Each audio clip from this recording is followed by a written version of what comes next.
ఇదేంటో తెలుసా? ఎందుకు యూజ్ చేస్తారో తెలుసా? ఎలా యూజ్ చేస్తారో తెలుసా? తెలీదు. అయితే తెలుసుకుందాం.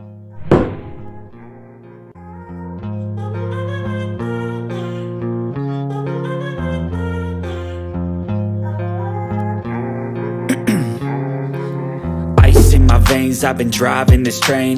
Years in this lane, there's no stopping this flame. Cause I came to the game and I changed it to play how I like, rearranged it to my own domain. Yeah, I got what it takes, made lots of mistakes, taking shots, skipping breaks, feeling lost, feeling great, popping off, singing straight, never stopped, never changed. All the squad here to play and I've got something to say, yeah. I work hard each and every day, I get lost in the words I say. I don't push pause, no I push play. I won't stop till I make a change. I withdraw on the things I make.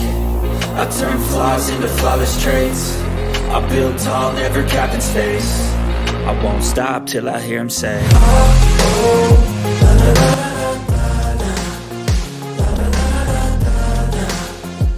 ఇదేంటంటే ఇదొక spray. దీన్ని ఫిక్సేటివ్ spray అంటారు.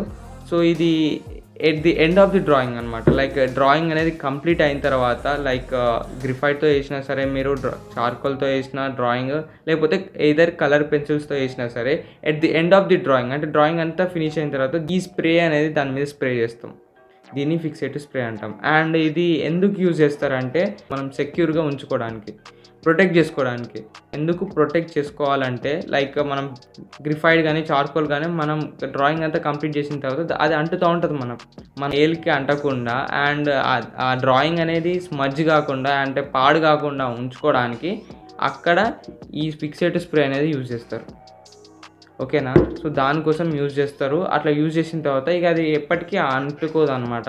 ఏదైనా ఫైల్లో పెట్టుకున్నా సరే మనం వేసిన చార్కోల్ కానీ, గ్రిఫైడ్ కానీ, కలర్ పెన్సిల్స్ కానీ అది ఫిక్సేటివ్ చేసిన తర్వాత, ఈ స్ప్రేతో ఫిక్సేటివ్ చేసిన తర్వాత అది పేపర్కి అతుక్కుంటుంది అనమాట. ఇక మనకి ఎప్పటికీ అది అంటది అనమాట. సో అట్లా మనం ప్రొటెక్ట్ చేసుకోవచ్చు అండ్ సెక్యూర్గా ఉంచుకోవడానికి ఈ స్ప్రే అనేది మనం యూజ్ చేస్తాం.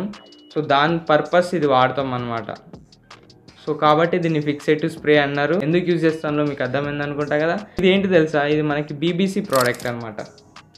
బీబీసీ ప్రోడక్ట్ అంటే తెలుసా? బీబీసీ ప్రోడక్ట్ అంటే బెస్ట్ బడ్జెట్ చీప్. అండ్ దీని కాస్ట్ ఎంత తెలుసా? ఇది ఇట్స్ అరౌండ్ 250 రూపీస్ అనమాట.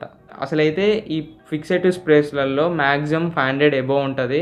బ్రిస్టో కంపెనీ 699, సో 799 అట్లా ఉందన్నమాట ఒక్కొక్క ప్రోడక్ట్. ఎందుకంటే అదే ప్రొఫెషనల్ లెవెల్ అనమాట. ఈ క్యామ్లిన్ అనే product two types of fixative స్ప్రేస్ని రిలీజ్ చేసిందనమాట. అది కూడా 500 లోపు. అదేంటంటే ఒకటేమో చార్కోల్, గ్రిఫైడ్, కలర్ పెన్సిల్స్కి ఒకటి, అండ్ ఇంకోటి అక్లెరిక్ కలర్స్కి. మీకు స్క్రీన్ మీద కనబడుతూనే ఉంటుంది. ఈ ప్రోడక్ట్ వచ్చేసి ఏంటంటే బిగినర్స్కి చాలా బెస్ట్గా సూట్ అయ్యే ప్రోడక్ట్ అనమాట. అసలైతే ఫిక్సేటివ్ స్ప్రే 500 పైన ఉంటుంది. బ్రిస్టో కానీ లేకపోతే ఇంకా కొన్ని బ్రాండ్స్ ఉన్నాయి. ఆ బ్రాండ్స్ అనేవి చాలా మంచి ప్రొఫెషనల్ లెవెల్లో యూజ్ చేస్తారనమాట అవన్నీ.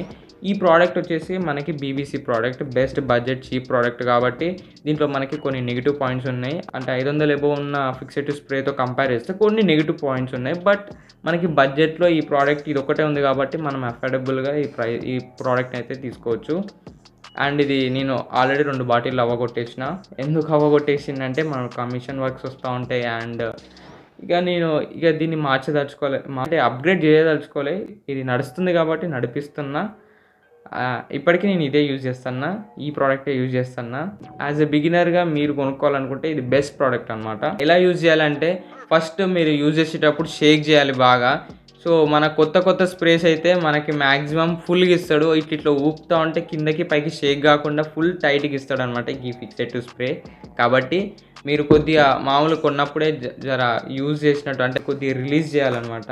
రిలీజ్ చేసి తర్వాత కొద్దిగా షేక్ చేసి, అంటే కొన్ని డ్రాయింగ్స్ అనేది రఫ్గా గీస్తారు కదా, సో వాటి మీద కొద్దిగా ప్రయోగం చేయండి. ఆ ప్రయోగం కూడా ఈ ప్రికాషన్స్ తీసుకొని చేయండి. యూజ్ చేసేటప్పుడు చాలా షేక్ చేయండి. అండ్ ముఖానికి మాస్క్ పెట్టుకోండి, లేకపోతే గుడ్డ కట్టుకోండి. అండ్ ఇది ఓపెన్ ప్లేస్లో స్ప్రే చేయండి, ఇంట్లలో స్ప్రే చేయొద్దు, రూమ్లలో స్ప్రే చేయొద్దు, ఎందుకంటే ఈ స్మెల్ అనేది పీల్చొద్దు. 500 ఎబో ప్రొఫెషనల్ లెవెల్ ఫిక్సెటివ్ స్ప్రేస్ అన్నా కదా, వాటికి స్మెల్ రావు, దీనికి స్మెల్ వస్తుంది. అండ్ బాటిల్ మీద కూడా రాస్తుంది స్మెల్ అనేది పీల్చొద్దు అనేది. స్మెల్ పీల్చకుండా ఓపెన్ ప్లేస్లో స్ప్రే చేస్తే ఆ ఓపెన్గా స్ప్రే చేసినప్పుడే అది వెళ్ళిపోతుంది, అంటే స్మెల్ వెళ్ళిపోతుంది అనమాట. రూమ్లలో యూజ్ చేస్తే కిటికీ దగ్గర యూజ్ చేయండి, అప్పుడు స్మెల్ అనేది పోతుంది. లేదంటే నేను మ్యాక్సిమం ప్రిఫర్ చేసేది టెర్రస్ మీద లేకపోతే బయటకు వెళ్ళి స్ప్రే చేయండి, ఓపెన్ ప్లేస్లలో స్ప్రే చేయండి, మీకు కొద్ది మంచిగా ఉంటుంది. మీరు మెయిన్గా ఇది మాత్రం గుర్తుపెట్టుకోండి, ఈ బాటిల్ మూత తీసి బాగా షేక్ చేసి స్ప్రే చేసేటప్పుడు నియర్లీ పేపర్కి మీరు స్ప్రే చేసే అంటే గ్యాప్ ఉంటుంది కదా, నియర్లీ 24 to 30 సెంటీమీటర్స్ గ్యాప్ మీద స్ప్రే చేయాలి. మామూలుగా ఇట్లా దగ్గరికి వెళ్ళి స్ప్రే చేస్తే ఏమవుతుందంటే, మీకు మనం చేతులు కడుక్కుంటాం కదా, చేతులు కడుక్కున్న తర్వాత ఇట్లా మామూలు నీళ్ళ చుక్కలు ఇట్లా ఇట్లా అంటాం కదా, మనం చేతులు కడుక్కున్న తర్వాత మామూలుగా ఇట్లా ఆడుకుంటాం కదా, సో ఆ విధంగా అనేది పేపర్ మీద పడుతుంది అనమాట దగ్గర నుంచి స్ప్రే చేస్తే. నియర్లీ 24 to 30 సెంటీమీటర్స్ అంటే పేపర్ ఇక్కడ ఉందనుకోండి, సో ఇంత హైట్లో సో మీకు అర్థమైంది అనుకుంటా. 2 times స్ప్రే చేయాలి, లైక్ ఇంత పైన చేస్తున్నాం కాబట్టి అది ఫిక్సెటివ్ అవుతుంది కాబట్టి లైక్ 2 layers మీరు స్ప్రే చేయాలి. ఇప్పుడు ఇది ఎట్లుంది, వర్టికల్ ఉంది, అర్థమైంది కదా. వర్టికల్గా ఉన్నప్పుడు మీరు హారిజంటల్గా స్ప్రే చేయాలి.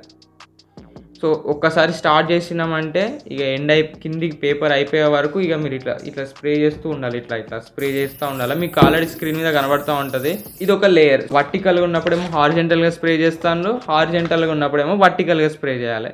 సో అట్లా 2 layers కంప్లీట్ అయిన తర్వాత కొద్దిసేపు ఆగి పేపర్ని తీసేసి కొద్దిసేపు స్మెల్ పోయిన తర్వాత ఇక మీరు చేసిన డ్రాయింగ్ ఉంటుంది కదా పోర్ట్రేట్, ఆ పోర్ట్రేట్ తీసుకుని వెళ్ళిపోవడమే. మనం పేపర్ కింద పెట్టి ఇట్లా స్ప్రే చేస్తాం కదా, సో పేపర్ ఇట్లా పెట్టి స్ప్రే చేస్తాం కదా, స్ప్రే చేసిన తర్వాత ఈ పేపర్ తీసిన తర్వాత అటు ఇటు బార్డర్స్ పడతాయి అనమాట ఈ దీంతో స్ప్రే చేస్తే. అంటే దీని మీద ఫిక్సెటివ్ అయినా సరే పక్కన బార్డర్స్ పడతాయి. ఆ 500 ఎబో ఉన్న ఫిక్సెటివ్ స్ప్రేలకు అయితే పడదు.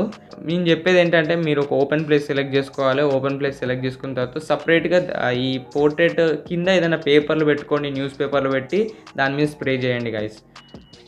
అట్లయితేనే కింద బార్డర్స్ పడినా ఏం కాదు, లేకపోతే మీ మమ్మీ డాడీ తిడతారు అనమాట. గోడలు అట్లా అచ్చు పడ్డది ఏందిరా, అది పడ్డది ఏందని అని తిడతారు. సో అట్లా తిట్టించుకోకండి. అంటే మీరు మీ డాడీ పేరెంట్స్ ఏమనకపోతే, ఆబ్జెక్షన్ చెప్పకపోతే నో ప్రాబ్లం. ఆబ్జెక్షన్ చెప్పేటట్టయితే కింద న్యూస్ పేపర్లు వేసుకొని దాని మీద మీ యొక్క పోర్ట్రేట్ గీసిన, మీ డ్రాయింగ్ వేసిన పేపర్ ఫిక్సెటివ్ స్ప్రే చేయాలనుకుంటున్నారు కదా, న్యూస్ పేపర్ల మీద ఇది పెట్టి స్ప్రే చేయండి, ఓపెన్ ఏరియాలో స్ప్రే చేయండి. ఓకేనా, ఇదేంటో మీకు అర్థమైంది, అండ్ ఎందుకు యూజ్ చేస్తారో కూడా అర్థమైంది కదా, అండ్ ఎలా యూజ్ చేస్తారో అనేది కూడా చెప్పిన. సో మీరు క్లియర్ కట్గా మీకు అర్థమైంది అనుకుంటున్నా. కొన్ని డిఫరెన్సెస్ ఉంటుంది, ఆల్మోస్ట్ అన్ని ఫిక్సెటివ్ స్ప్రేలు ఒకటే. సో మీకు ఈ వీడియో అర్థమైంది అనుకుంటున్నా, దీన్ని ఎట్లా స్ప్రే చేయాలో మీకు అర్థమైంది అనుకుంటున్నా. ఈ వీడియో కనుక మీకు నచ్చితే లైక్ చేయండి, షేర్ చేయండి, అని ఇంకొకటి ఉంది, అదేందో కూడా మీకు తెలుసు, సబ్స్క్రైబ్, అదే చేసేసేయండి. See you on next video.